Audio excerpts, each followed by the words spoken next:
by the way. Hey, everybody, and welcome to this month's webinar on designing education as an engine for growth. I'm really excited for today's conversation with our guest speaker, Furqan Nazeeri, who's a CEO of Studion. He's one of Intellum's partners.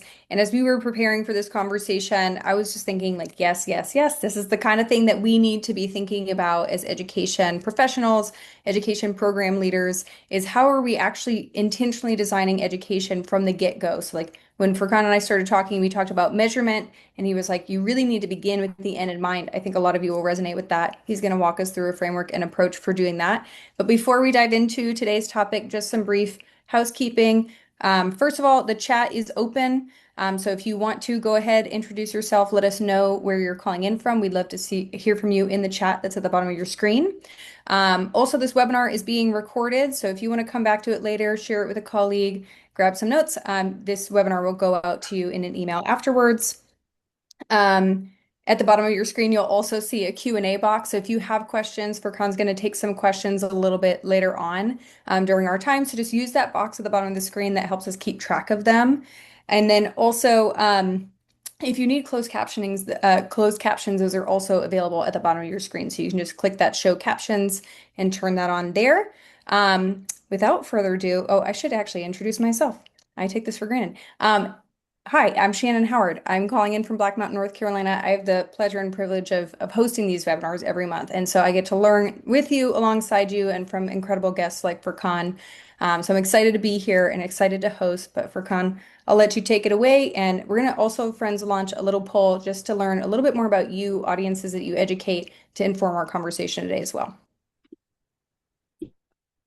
Awesome. Well, thank you, Shannon, and thank you everyone for joining. Again, my name is Furqan Nazeeri. I'm CEO of Studion, and I am excited to share a bunch with you. I'm gonna start with we're a bunch of learning folks here, and y'all probably have know more about learning than even I do. So I'm going to start with what I call the learning objectives for today's session.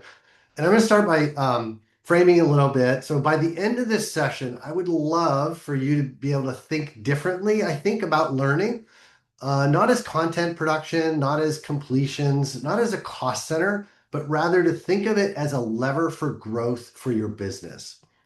And the first thing we're going to talk about is where learning actually delivers the highest return. The second piece is we'll look at a different way of looking at engagement. We're going to explore how to design and measure engagement in ways that actually correlate with business outcomes. And then the final piece of it is we'll bring this together into a strategy that you can actually execute. And so think of today as a shift in perspective, perhaps, on three things. So where to invest, what to measure, and how to design for impact. So that's the arc for today. I am curious, do we have any early results, Shannon, from that poll? We do. I'm going to go ahead and press share. Can you see these audiences? It Yes. sounds like we're a pretty good split. We've got a lot of customer education folks on the call today, some partner education folks, employee education, but looking like a pretty even split. That's awesome. So what I'm going to share today actually applies to all three of these. Now, and you'll see in a minute, there's the most leverage is really around partner training, and then customers, and then internal. And it's mostly from a business ROI perspective, but all of these principles apply to each and every one of these. The one with the highest leverage is channel partners. I will be talking about that one most. Um, So briefly about Studion for those who are not familiar. So I'm CEO. I've been doing this for quite a long time, 16 plus years. And what we do is we help companies turn training from a cost center into a growth engine, especially those that rely on very large distributed partner networks. We've been doing this for a very long time, 15 plus years.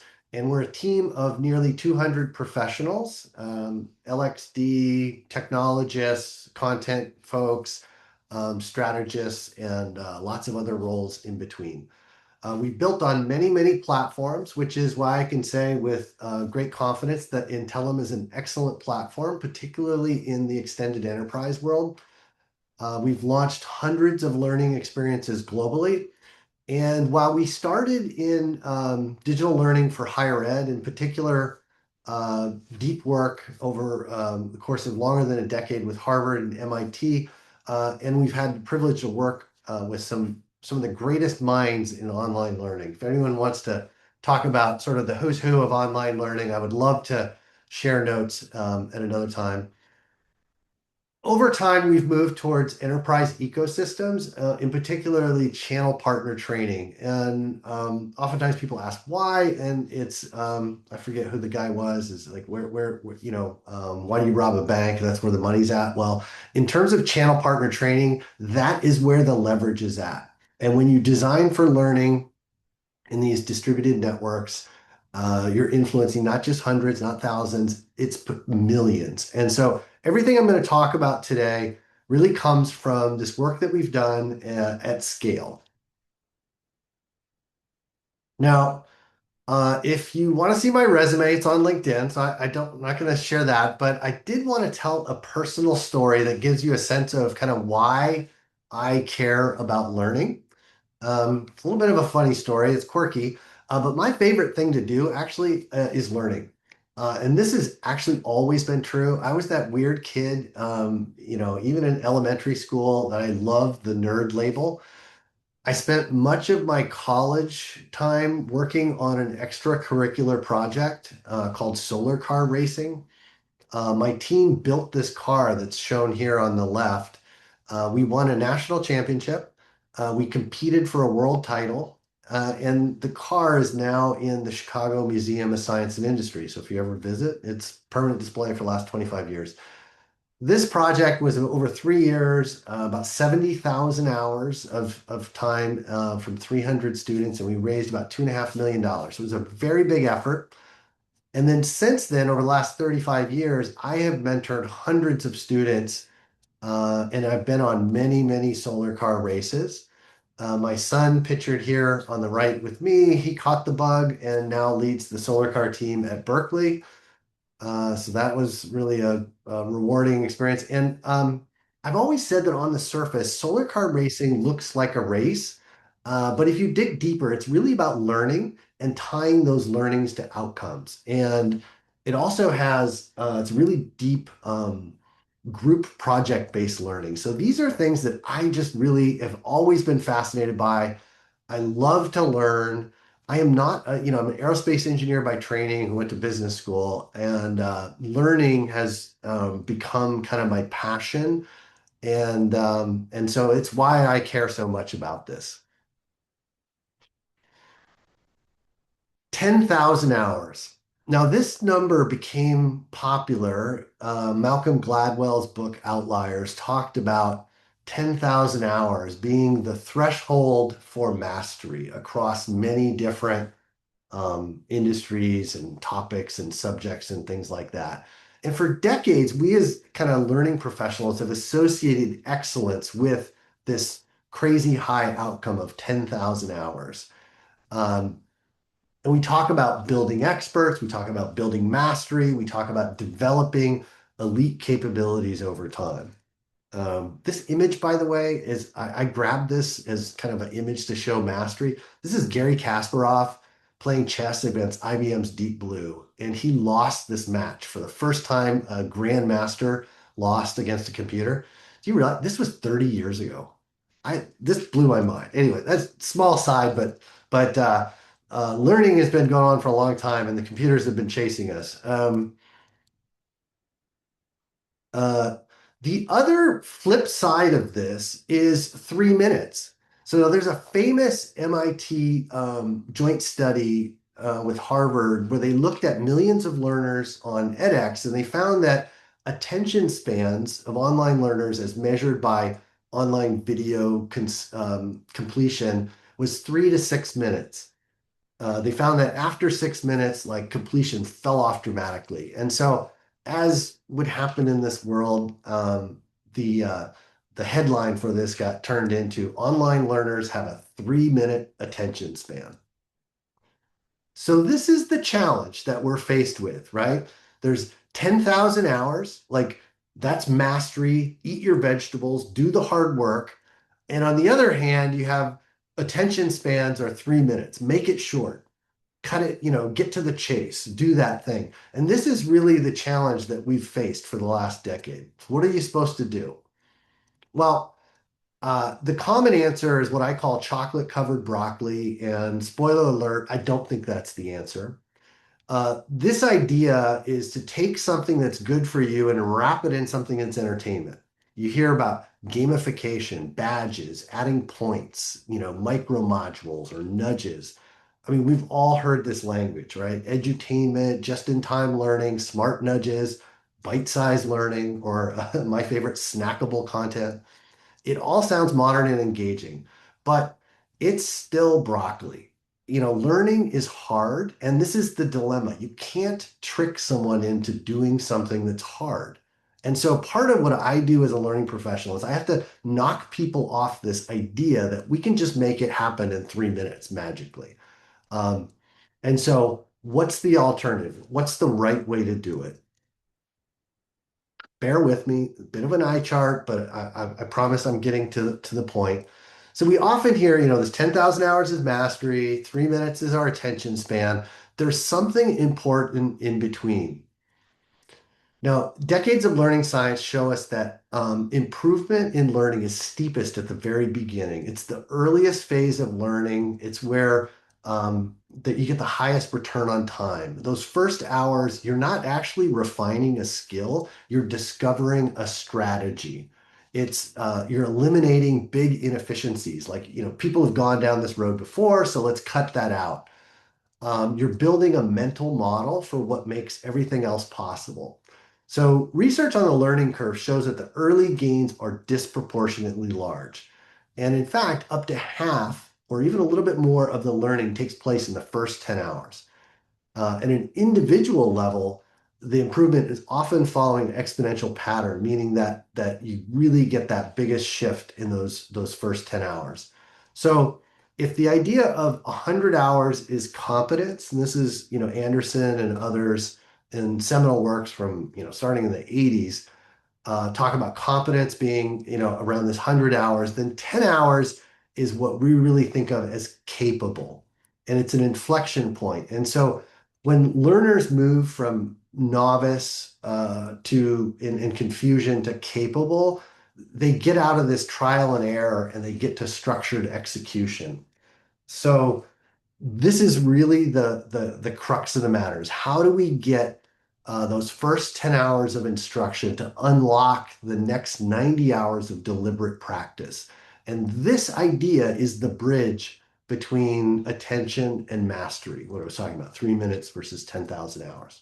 All right, simplify it all down. This is one big idea out of this whole thing, which is, yes, 10,000 hours is your elite mastery way over here on the right, novice on the left. But the sort of minimal step along each journey to elite mastery is this idea of capability. It's this 10-hour chunk of, okay, how do we deliver um, the ability to actually do the work in a practical way? And the economic insight here is that the distance from 0 to 10 is small enough in time, but massive in performance impact.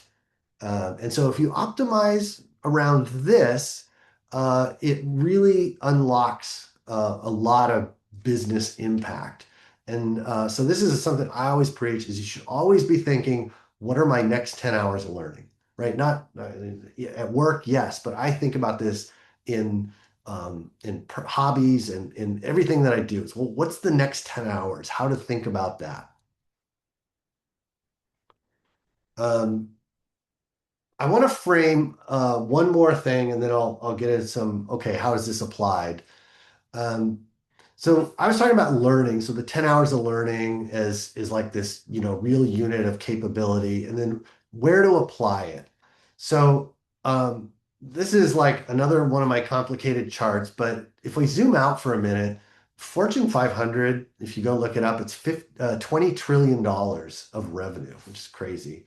Um, Up to half of that, 40-50% of it is actually channel influence, meaning it's sold through a channel. Actually, a very small amount, 20% of the Fortune 500 sell directly. Um, but those, 40 to 50% are sold through channel partners, and they touch over a billion end customers. And it's sold through, the channel partners, about 20 million individuals comprise that channel partner. And these are, for them, by and large, they're non-captive. So these are independent channel partners. And they can sell, AT&T, T-Mobile, Verizon. It's all the same from their perspective. Most of these channel partners, by the way, they're small businesses, fewer than 50 employees. So think about what is the professional development of a small 50-person uh, company look like? And that's really what we're trying to influence. These small companies that have choices, they're low on professional development. There are some, I wish there were more, but there are some key um, examples that tie, okay, if I get this learning over time with the channel, what kind of outcomes I can get. Um, and, for this audience, training is not a cost center at all. This is like a huge competitive lever. And it's particularly true when participation is voluntary, so non-captive, people have to want to engage. So you need to create a learning experience that encourages that. Um, in one of my favorites is this. It's HP Global Sales University. Probably folks are probably familiar with this a little bit, but they've seen over years that 10 hours of sales training per year correlates with a 7% improvement in quota attainment.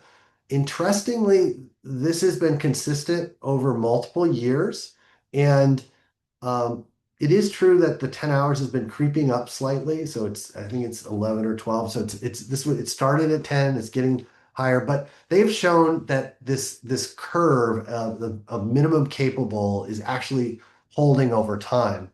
And it's very exciting. And so the question, and by the way, there's other examples of this. Caterpillar has done some seminal work. They found that 38 hours of training got them 100% improvement in dealer performance. That, by the way, was a gold standard study. So double blind, they tested training on one cohort, not the other. Um, so there's more and more growing examples of where you can done well if you get the next 10 hours right, training drives performance. I also want to say it's not just about the numbers because engagement matters when people care. And you have to remember, if you're one of these Fortune 500 companies that are selling a product or service, your channel is your company from the customer's perspective, right? When you go into, I don't know, the T-Mobile store and someone's selling you a phone, that person might not be a T-Mobile employee, but they sure are T-Mobile from your perspective. And what makes a great customer experience is when the channel partner really cares and they're emotionally connected. And these, by the way, are actual quotes from when we do like channel partner interviews and uh, testing and things like that. They talk about training that have changed their lives, have created lifelong connections. And when you can empower and engage your channel like that, it really drives performance.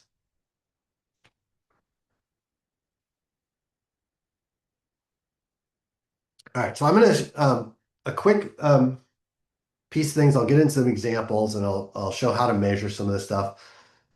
The most common question I get asked is, what does good look like? It's yes, it's 10 hours. I get that for a con, but what does good look like for the next 10 hours? So after delivering hundreds of these learning experiences, we actually went back, partnered with someone who is an IDEO partner, head of IDEOU. She's now on my board.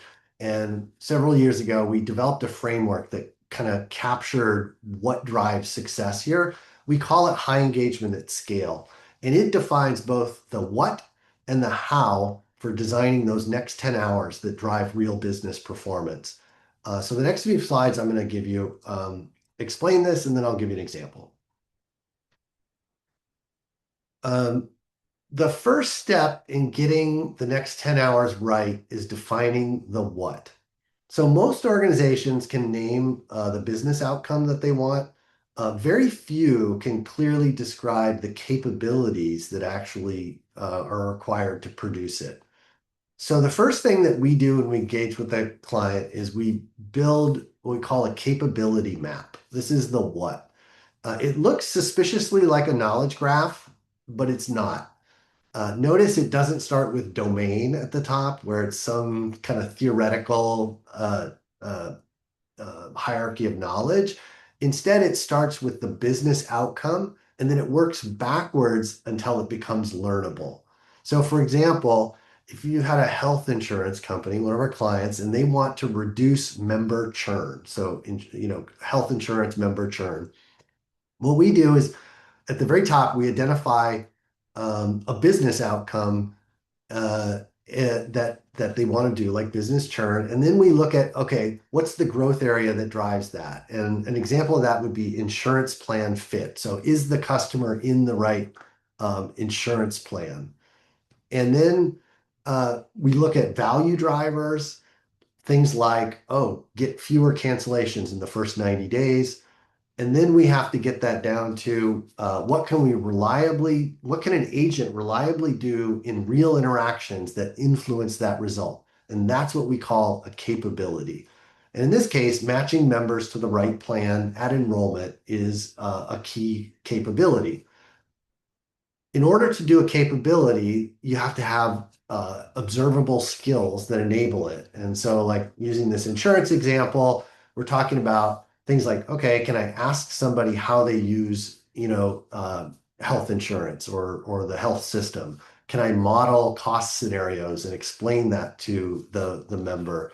Can I ask questions to confirm understanding? So those are like individual skills, and the capability becomes kind of a bundle of those skills. And when we talk about the 10 hours, we're talking about at the capability level. So there'd be lots of multiple skills that kind of roll up into that level.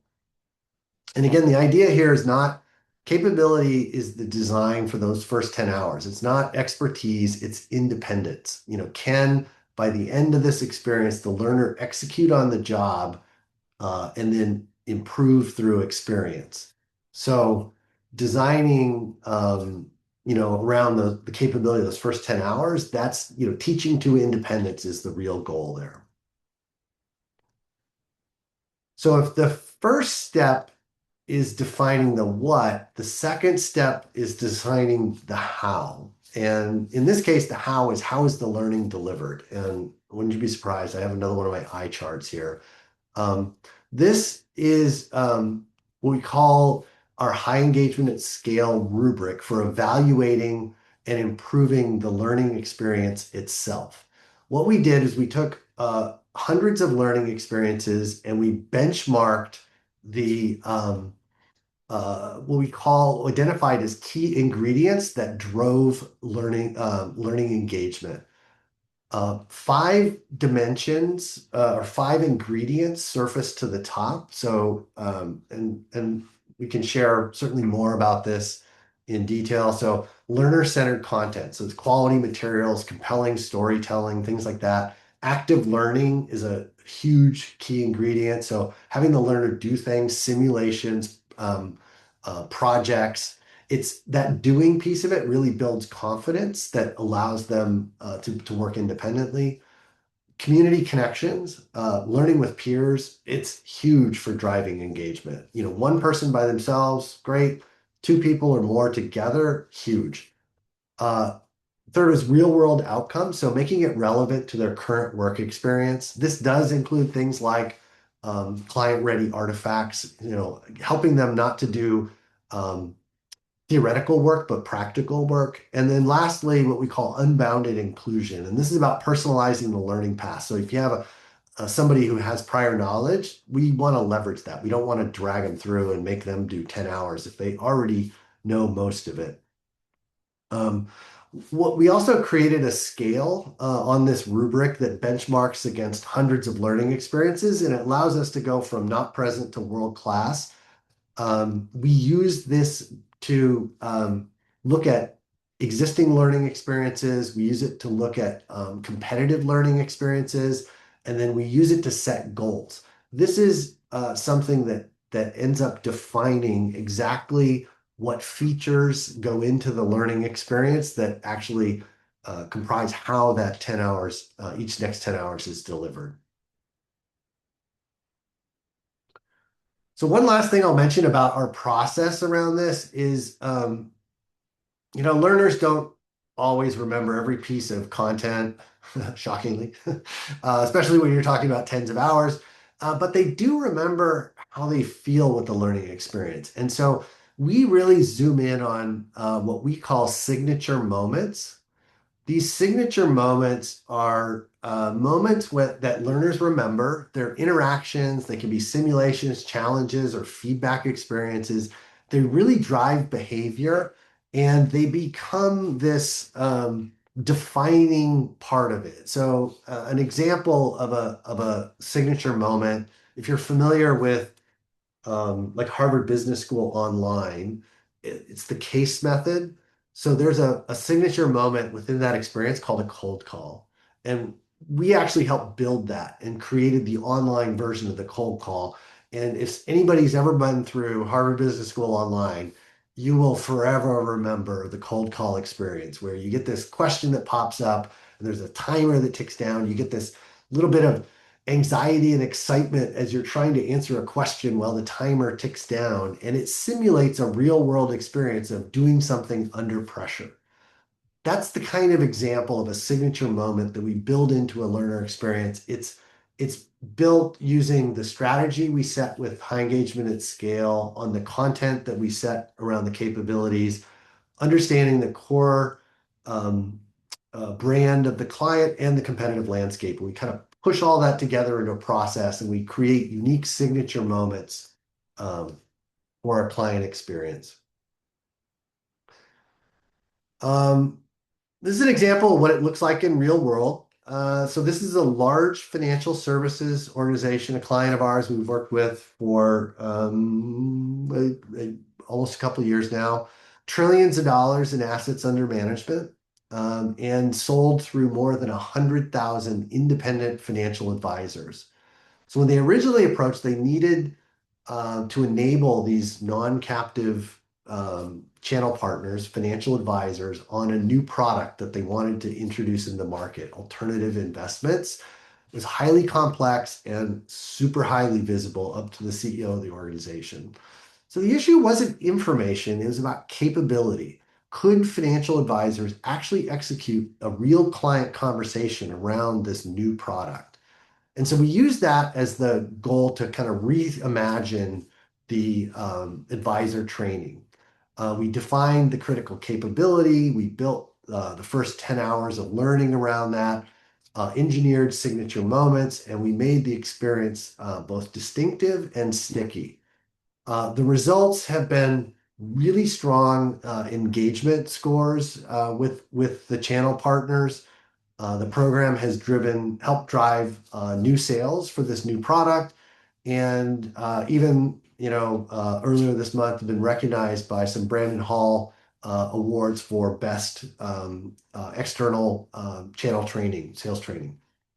Now, what's interesting to me about this, when we got to the what piece of it, product knowledge you would think was the core of it, but it was important, but not necessary, but not sufficient. A big piece of this was what's called practice management. So it was helping these financial advisors, small businesses for the most part, think about um, sales training, compensation for their salespeople, succession planning, lots of professional development that had nothing to do with the product itself.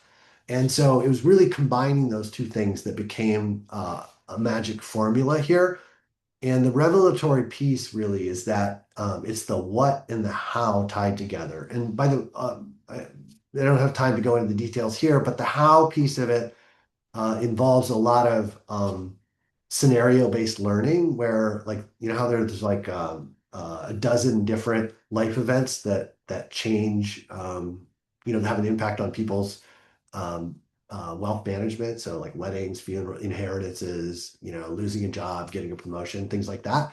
So creating these scenarios where people could understand and then practice talking about alternative investments in each one of those scenarios. So it's very much a what and a how solution that drove results for the client. All right, on the home stretch here, a few more minutes. I want to talk about measuring, shift gears and talk about measuring engagement. The first thing I would say is that we believe at Studio that engagement is not a single metric. It's really this hierarchy of engagement that we talk about here. Starts at the bottom in yellow with access and knowledge. So these are the things like, okay, did someone show up? How much time did they spend? And then, were we able to get them the content and knowledge that they needed to be capable around this? These metrics, by the way, these will come mostly out of your LMS. And sometimes you'll get other stuff, direct from learner surveys and things like that. Uh, the upper levels above this baseline, this is where it gets really interesting. The shift happens at what we call utility levels. Can they do something with it? Are they applying it on the job? And this is where we look at tasks and outcomes. So, for example, we can look into the partner relationship management system or CRM system, and we'll look for have they gotten proposals? Have they created quotes? So in the example I talked about where it was a new product, we could actually look into the systems and say, all right, are these people generating quotes? We can look at are they selling product and getting revenue? Above that, there's value. Are they, getting mind share? Are they, do the channel partners feel it matters? Is there good confidence and sentiment? We look at things like NPS. The very top, it's about market share. Are we getting share of wallet? Are we getting loyalty? Um, and the magic here is when we can look at the inputs on the bottom, right? Like the training, the hours, the time, the content, the subject, and we can match it to the business outcomes at the top. There's three things you got to get right on engagement measurement. Too often companies start with the tech and then sort of go, oh, what does this do out of the box, and how do I, what can I do with that? So that's important, but we actually recommend starting on the left here with strategy. So what are the business outcomes we're trying to move? We're looking at that capabilities map, and we start at the top on the business outcomes. And then we start to move to, retention, adoption, partner contribution, time to value is a big one. Then we look at metrics. So, okay, if that's what we want to move, what's the metric that we're using to measure that? And then only then do we say, okay, this is what we're trying to do. What's the technology? What works out of the box? What do we got to get from the CRM or PRM? Um, and then when you get all three of these things to align, especially for a partner ecosystem, this is where you have the ability for a remarkable insight. Well, oftentimes something comes up around performance measurement is like, where are you doing this, right? Like, where's my dashboard coming from? Um, our view is that you need a unified insight layer. So it connects together the LMS, the PRM, CRM, web, authentication. It's not a rip and replace, it's a both and. And what this does is allows you to have all the learning engagement and business performance data flow through one insight layer. And that allows you to do the stitch together the connectivity. So, if this input, then that output, but to look at it at both an aggregate and granular level. Ultimately, these systems are designed as a performance management. So it's not like you turn it on and it works. It's like, okay, this becomes my dashboard for success. By the way, this is where I think Intellum is really powerful because you can access all the data very easily and it pulls into this insight layer. Um, what does this look like in practice? Dashboards really have three areas in our view. I won't belabor it unless people have questions, but there's content analytics. So it's looking at what's performing and not. There's the individual. So we look at segmentation and cohorts by region, by product, by channel. We spot gaps, identify hot spots and cold spots, and then act with precision. And then lastly, it's about the business outcomes and the KPIs that are driving that. These are what turn into your executive reports that really get a lot of attention. And by the way, those are what will fund investments in learning technologies. If you can show, oh, 10 hours is driving 7%, and here's the proof, you will get investments, and the investments will add up very quickly. They come out of a different budget when you're driving revenue. Lastly, I think I mentioned this earlier, but this is not a one-time launch. It's a continuous loop. I often say that learning for external channel selling and customer education, it's like orthodonture, not dentistry. So it's a small amount of pressure applied over a long period of time that gives you a beautiful smile. It's not like this, one-off, go in, figure it out. And so it literally takes quarters and years to really optimize this. At the planning stage, data helps prioritize. As we get into the build stage, it's important to instrument the features. And then the learn phase is where you're actually delivering a lot of value. That's where you're getting the insights and then you're kind of looping it back into the plan stage. The key is decision support at every stage of the process. So take a breath. We covered a lot today. The core idea is simple. If you want to learn to drive business outcomes, you have to be intentional about the first 10 hours. That's the first big idea. The second, you have to be clear about the capabilities you're building. Remember that kind of capabilities map? Like, what is it we're trying to build? And then you have to be disciplined about how to measure what's actually happened given kind of the training we're doing. And if you get that aligned right, the what, the how, and the metrics, then learning stops being a cost center and it becomes an engine for growth.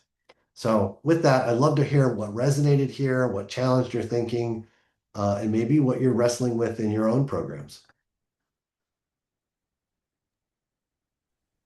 David asked a question here. Will this deck be shared after the talk? So, can we send it out by email, Furqan? Okay, awesome. Absolutely, yes. David, we'll get that to you. And then Divya just sent in a question. With the range of AI-enabled authoring tools and rapid design platforms available today, what would you consider a realistic benchmark for throughput when building custom e-learning or microlearning at scale? In situations where clients have limited availability, speed is critical. How do you balance quality with turnaround time so that delivery timelines do not become a barrier to winning or retaining business? It's a great question. Yeah. So the question is, how is AI having an impact on sort of the input side of things, like creating the learning experience? I think that's the question. Help me, give me a steer if that's not exactly right. So how AI helps this, I think it accelerates things for sure. It's easier now to produce content than ever before. I will say that AI is not a magic elixir. If you remember, we had those five ingredients. One of them wasn't AI. AI is a tool to do things that drive engagement. It's not engagement in and of itself. And so, if you have the strategy right and you have the metrics set up, it is much easier to develop the content. Not just text content, but video content and image content can be developed. But you have to have the strategy right. You have to have the business outcomes nailed, and you have to have the what and the how in place that I talked through earlier. And then it does help accelerate the content. I think I've seen in the 10 or 15 years that I've been involved in this, I've seen it shrink from it takes like a year to launch one of these programs down to um, quarters, and then it became months. And now you can launch things even more quickly, like, in weeks, not less than a month, but certainly in weeks. And um, but that all depends upon, it's like in all these things, if you know where you're going, then you can get there in a quickly, using AI like a bicycle or car to drive there. But if you don't know where you're going, like AI can just take you on a wild, random uh, kind of journey. The last thing I would say, and this is especially true in Fortune 500, I actually think technology and even strategy are not the limiting factors for large organizations. I think the most challenging one is what we call internally at Studion operating model. And it's especially with channel training. I think it's also true with customer training.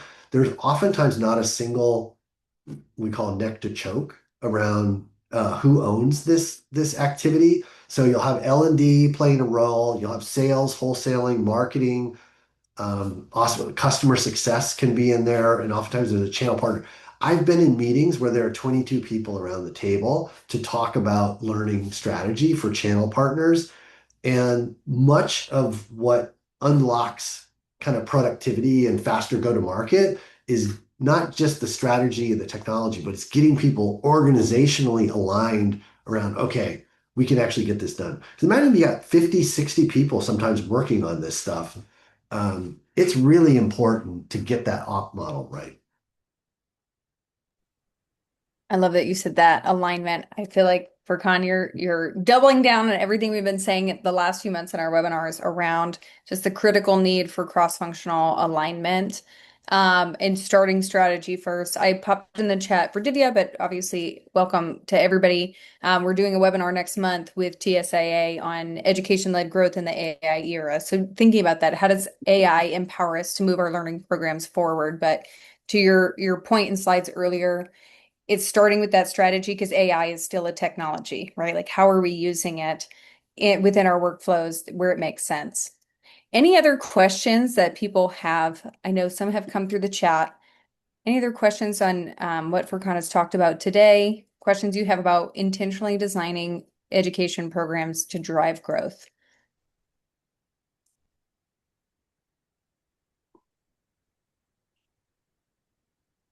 Well, I appreciate the opportunity for everybody, and thank you for listening. If you do want to know more, absolutely follow up. I'm on LinkedIn, reach out. We would love to hear from y'all, especially if you're working with channel partners.